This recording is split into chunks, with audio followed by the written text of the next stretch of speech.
Okay, guys, are you ready for a recap of Super Lap Battle Coda presented by Rafa Racing? All I have to say is everything exceeded my expectations. This was my first time at Coda. This is my first time at Super Lap. And without a doubt, this was one of the craziest, wildest, and just most badass events I've ever been to. You had car show, you had drifting, you had drivers signing autographs, you had a sweet pit walk, and obviously you had time attack happening. And with that, we had records falling. So it had everything you needed it. You had drama within the classes. You had people who basically were right there within half a second, a quarter second, tenth of a second. Everything was there that you needed to make this event be completely epically awesome. And it was there at your fingertips. And you guys got the joy of being able to watch it. So you guys got to either be there or you got to watch on the live stream. And without a doubt, it was one of the most spectacular events I've ever been to. I was overjoyed to actually, take part and be a part of it and really get an in close up depth, in-person view with the drivers. It was great to talk to every single one of these drivers a multitude of times, really understand what they were going through. Everyone kind of thinks that you just show up, you drive around, you have a good time, and laps just magically fall. And let me tell you, that's not how it happened. And these drivers worked for every tenth that they got. All right, for max effort class, we have Sean Bassett. He threw down a 227.716. Now, poor Sean. He ended up running basically an NA car throughout the entire event, having boost issues. So this time wasn't hyper representative of what the car and the driver can put down. But he didn't care. He just kept driving the car, learning the car, trying to work on vehicle dynamics as a whole as he prepared for Pikes Peak. So his Datsun 240 from Attacking the Clock Racing, I give him a commendable effort here. He really kept, persevering in the case of a lot of detrimental issues with the car. Just kept having fun, guys. And that's part of what this is all about. Again, so he was third place in max effort class. Second place in max effort class, Clay Sharon had this impeccable blue, amazing Corvette. It does look a lot like Ferris Khartoumy's Corvette, although they changed pickup points on the suspension, so that puts them into max effort class. Kind of a cool thing about max effort class is things just like this, where they go a little over the scope of the standard time attack rules, but still lets them play in the game.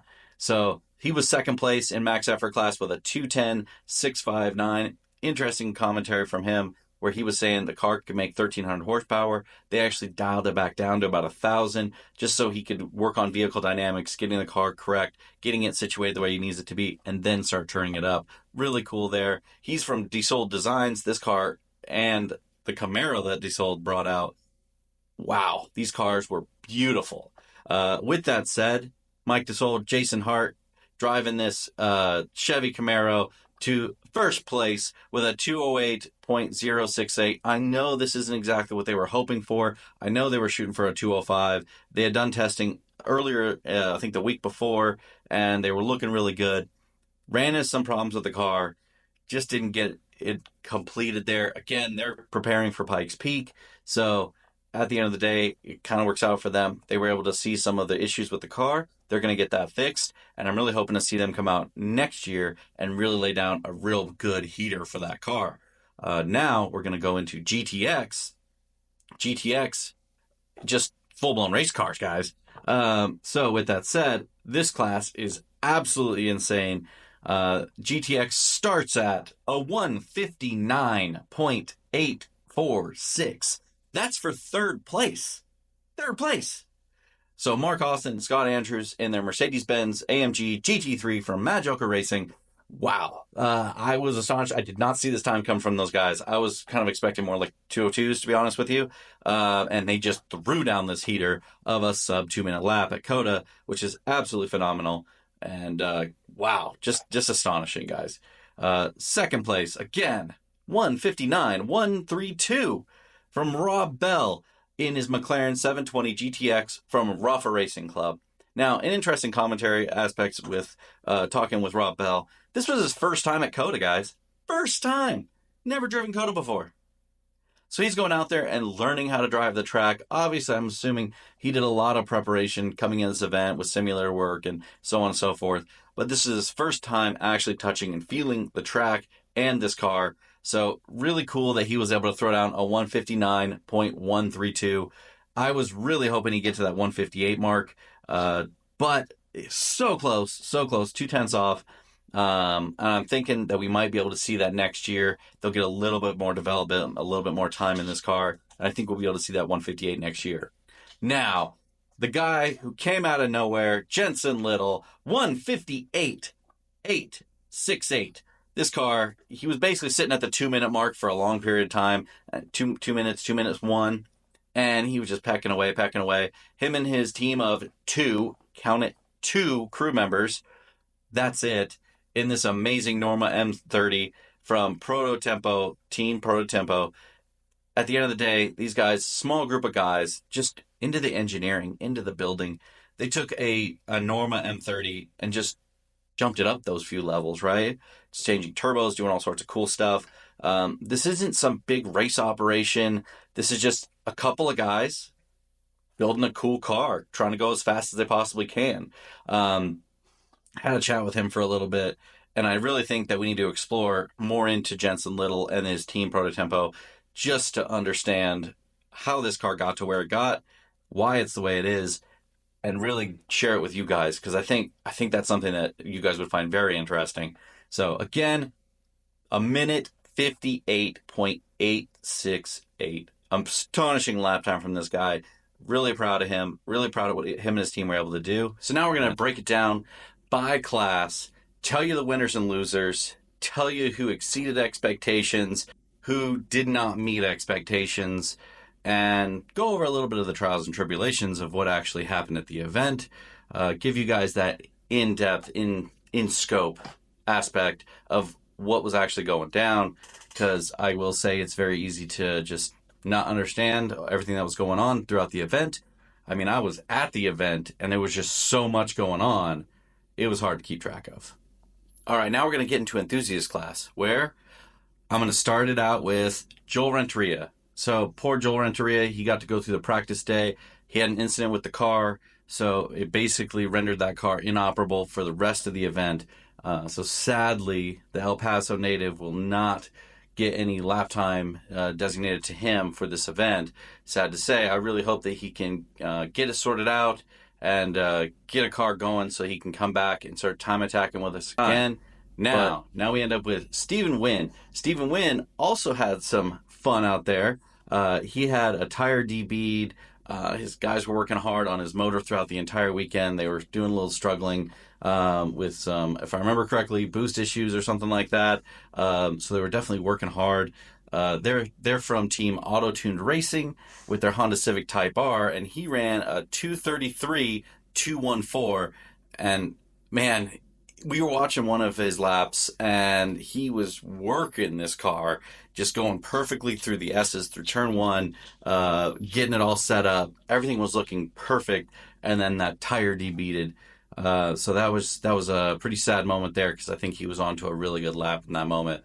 But he did end up good enough for 3rd place in enthusiast class. Now we jump to Robert Rushton. Robert Rushton was really trying to put a lot of pressure on Jonathan Wheeler from Team Red Dragon Racing, but his Honda Civic Type R, he fell a little short, I won't lie. He ended up with a 2:30.726. This man was giving it his all. He ended up with a fuel pump issue really early on, which hindered his ability to really put lap times down. But Joel Renteria stepped up, helped him out, and gave him the fuel pump out of his Civic Type R, which allowed him to continue throughout the weekend. So big props to Joel there. That really helped Robert get out there and push that envelope with that Civic Type R of his. You know, at the end of the day, the community as a whole within Time Attack is so great.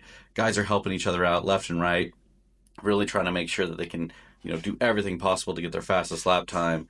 But I will say, Robert, he gave it his all. He fell a little short, and that leads us to Jonathan Wheeler. Jonathan Wheeler already had the record in enthusiast class. He was defending his title. This is the last time you will see him in enthusiast class, and he did not disappoint. He ended up running a 225.907. Now, I will say he did fall short from his expectations of a 224, but I love the fact that he was shooting high and he was really trying to get the lowest time possible. And I will say I'm vastly impressed with this lap time. That's going to be a benchmark that's probably going to stick around for a little bit of time as these other enthusiast class cars try to get their cars up to that speed. At the end of the day, his team, TRP Racing, with his Nissan 370Z, really put in a lot of effort. They were working on, for the most part, I didn't really see him have a lot of troubles, to be honest with you. The car ran pretty flawlessly throughout the entire weekend. It was just him dialing in the setup, and I will say this, it probably had a lot to do with just him as a driver being able to get into that mental state to throw down that flyer. He had told us one day for the second day that he was going to go out and do a hot lap on the very, very first session and just throw it down. What ended up happening the session before? We had some issues with some other cars, laying down some fluids and so on and so forth. So he skipped that session because he felt that it wouldn't be optimal with him going out there and having to push as hard as possible with fluid down on the track, even though they did clean it, obviously. He just didn't feel confident in that, which does hurt your mental state. He went out in the next session. He did throw it down, but one of those things where, he was consistently trying to work through it, and he did a great job, and he threw down a new overall record and rear-wheel drive record in enthusiast class. So, again, I think that record is going to stay for a little bit of time. Is it going to be 2 years, 3 years? I don't know. But this is a challenge to all the rest of the enthusiast class competitors. Get your cars, build your cars, get out there, and let's go attack Jonathan Wheeler's record.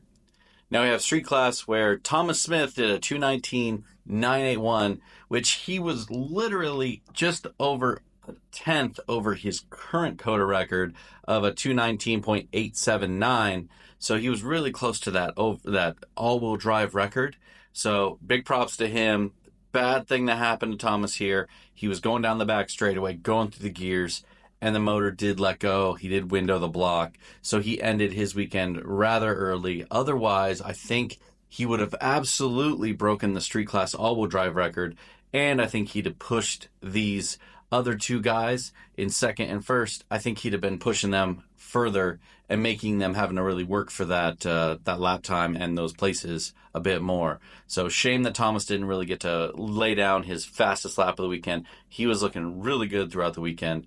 But with that said, he did secure a third place at COTA in street class. And, again, I really am excited to see him come back next year and see if he can really push that limit in all-wheel drive and hopefully push the limit and get more to the overall. Now, second place, Turner Dobbin. So Turner Dobbin had a bunch of issues coming into this event. He had the turbo let go, which caused a bunch of havoc throughout the entire parts of the car. So a couple of his affiliates, he had Corner Space Garage and a couple other guys really work their butts off for him. So the last week of this event, coming into this event, he was really struggling in the sense of not getting any sleep and not having any fun because he was just working his tail off to get this super ready for this event. It did pay off, though. So he ended up with a 218.681, good enough for second place. He was about a second and a half shy of our number one spot. So that does tell you that Mr. Dobbins got some work to do in the off season and throughout the season to really play catch up to get to that first spot later on. His team, Pursuit Motorsports, they worked hard. He had brake issues during the event. He was really struggling to be able to get really comfortable with the track. Well, I shouldn't say that. He's very comfortable with the track. Just comfortable with his car on the track because the front brakes weren't giving him the amount of pressure that he had anticipated and desired. So causing loads of havoc, not being able to stop where he needed to stop and do those things. So he was working through those issues all day, both days of the event, just trying to get it to where he needs to be. But again, he secured second place in street. And now for our number one spot, we got Kyle McHugh throwing down a 217.126. I will say this. Our expectations for Kyle were vastly better. He was really expecting to break the overall street record of Jackie Ding with a 2:13.870, and his time of a 2:17, pretty far off. So expectations not quite met on his side. As some of you might have seen during his interview, things were a bit not good on his pit side, right? So we went and talked to him a few times throughout the event, trying to push him on and try to see if he could really push to get to that record. And Kyle told us basically that between the car was just having a lot of problems from day one. First time out there during the practice sessions, he was saying car was basically going into limp mode. Problems were happening on the car. It was getting too hot. All sorts of issues. Basically, he was saying that his tuner wasn't able to get things correct, and the people that he had working on the car in terms of like transmission and motor, that they just weren't working. And so he was working with them, try to push them to get that thing done. But he was just saying that they just couldn't figure it out. So he was working with those guys. Finally, when Saturday and Sunday came, much cooler temperatures. So it did help him exponentially. They were trying all sorts of stuff. And like I said before, Kyle was saying he was basically having to be the tuner because that guy just wasn't cutting the mustard there. So I wouldn't be surprised if we see him try to like go to a different tuner or something to that nature. He seemed very unhappy with them throughout the entirety of the event, and not being able to get this car to really put down the lap time that he so desired. But again, he did a 2:17.126 and that secured him that first place spot in street class, which is a huge achievement all within itself. And I think Kyle, he earned himself a new nickname at the event, so that's always fun. I'll be excited to see Kyle again as he comes out. Hopefully he can make it out to some of the other events. I'd love to see a car like this attack Button Willow and see what it can do there. Now we jump into limited class. This class was absolutely fantastic all weekend, bar none. We had the most competitors sign up for limited class. We had tons of people there that were just stacked upon stacked upon stacked. You're talking about situations where these guys were I think the top 6 were less than a second off of each other. At one juncture, I think it was like 0.6 tenths. So absolutely one of those situations where this class was absolutely phenomenal to watch. One of the most interesting bits was, sad to say for Gabe Zamora, but Gabe Zamora was actually in second place until the final lap of the final session that Brad Perkins threw down, pushing him up to second place. So we'll talk about Gabe Zamora. Gabe Zamora is in his Porsche 911 GT3 RS with Team Winner Circle. Gabe Zamora ran a 2:15.649. So Gabe was putting down 2:15s and 2:16s basically throughout the entire weekend. That car is absolutely dialed. The driver is dialed. That's where the car was, right? That's the speed of the car. That's all he could really get out of the car. He was pushing it. He was trying different things. I was talking to him about changing braking zones, changing turning points, changing acceleration points. Like, he was doing everything possible to try to eke out anything that he possibly could. But at the end of the day, he was kind of stuck at that 2:15 mark. Without a doubt, he was trying his hardest. And it was kind of just completely wild. Again, to see Brad Perkins come in at the last second. I actually think that Brad was in like 5th at the time, and he threw down this heater of a 2:15.230, putting him into second place. Brad Perkins has that BMW M3 from Chicane Motorsports. Absolutely beautiful car. Love the time attack look on this car. Big aero, big things. He actually started out in unlimited class, but he decided that he was going to put on limited class tires instead of the slicks because, well, he wanted to deal with the large competition in limited class, and it was really working him all weekend long trying to get to that podium spot.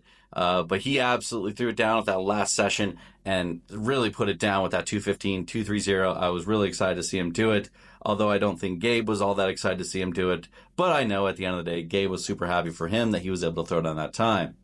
Now we got Herrick Hong, who threw down a amazing time of a 2-minute, 14-second .472. This is in the Ferrari I didn't see it coming. This guy on Saturday was throwing down 219s. 219s. He said that he basically, just had another set of tires and he was waiting for the right moment. He was learning the track, learning the car, learning how to do everything that he wanted to do correctly, and he was at a 219. Then he threw these new tires on, and he threw down a 215 heater lap, which was absolutely amazing. But guess what? He said, I looked at the data. I know I can do a 214, and I know I can because I misshifted on this turn and just didn't get it down to the right gear. So what'd he do? He went back out in that next session and threw down that 214. And man, no one saw this guy coming. It was absolutely astonishing. And he threw down that, and that was also good enough for a new lap record for limited all-wheel drive, which to me, absolutely amazing that he was able to accomplish that. So absolutely cool. He beat JC Monet's record of a 218.590 with a 214.472. That's a 4-second pickup off that record. So absolutely astounding. Glad to see it happen. And man, that limited class was so stacked, so awesome. It was great to see. Competition was fierce throughout the whole garage set. Guys were pushing every session. It was absolutely amazing to watch. Again, this is something you guys are going to have to watch out for. We'll make sure to, really push it in the videos that give you guys the classes, the people, who to watch during those sessions. Let's really pay attention to that because, man, this battle was great. All right, so now we're on to Unlimited class. So this class was absolutely astounding to watch. These guys were laying it down from the jump start. So first off, third place, we had Eric Sutton. Eric Sutton showed up in his Porsche 911 Turbo with 855 horsepower. And let me just say, he wasn't even expecting to be in Unlimited class. So initially he signed up for Limited class, not realizing that his active dampers actually put him into Unlimited class. So once he was informed of this, what'd the guy do? He made a phone call. This phone call was, hey, let's get some slicks on the car so that I can actually put down some really representative performance lap times.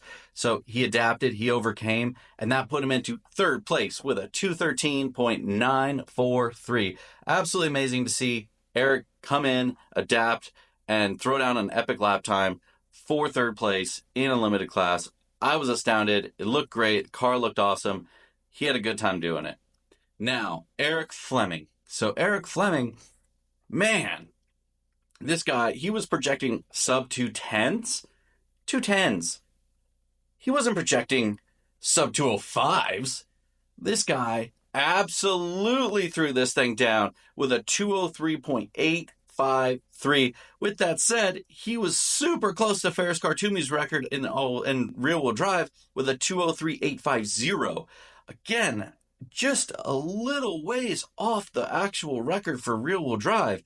It was absolutely, no one saw this coming. Maybe Eric did. I mean, in talking to him, he said he didn't even think that was possible. He was expecting like a 204 at absolute best. So to see him throw down that 203, he kept hammering this car throughout the rest of the event to try to get to that record. Just couldn't do it, sadly. But man, this Corvette Z06 from Fleming Racing, G-Speed, this thing was flying. They had some early issues, I will say.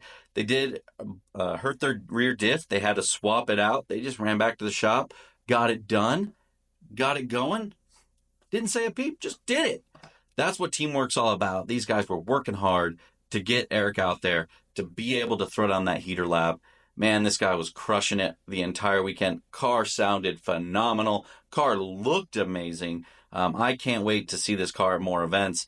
And again, my heart kind of does lie a little bit with Button Willow. I'd love to see this car go attack Button Willow and see what it can do. When I was watching it on the live stream and watching how it could attack corners, it was so pointed, so knife edge. It was such an amazing weapon on the track. It just looked amazing. He was able to turn, do whatever he wanted to do in this car. He was able to accomplish it. It looked great. So absolutely astonishing job there by Eric Fleming. Really proud of this guy. Now, with that said, Cole Powelson, the very, very, very first session, man. Very first time attack session. What'd he do? Cause and break record. broke the record. Just did it. Just overall record. Coda, super lap battle. No big deal.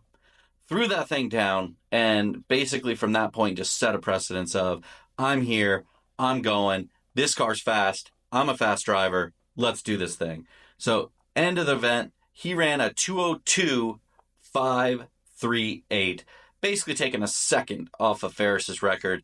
And man, I know tons of people in the paddock were looking for Ferris. You know, he was trying to get that car done, but he didn't get any sleep, guys. You're talking about in a situation where this guy spent 30 hours awake trying to get this car ready. He did end up bringing it to the event, but just didn't run any laps. Let's go back to Cole Pallison.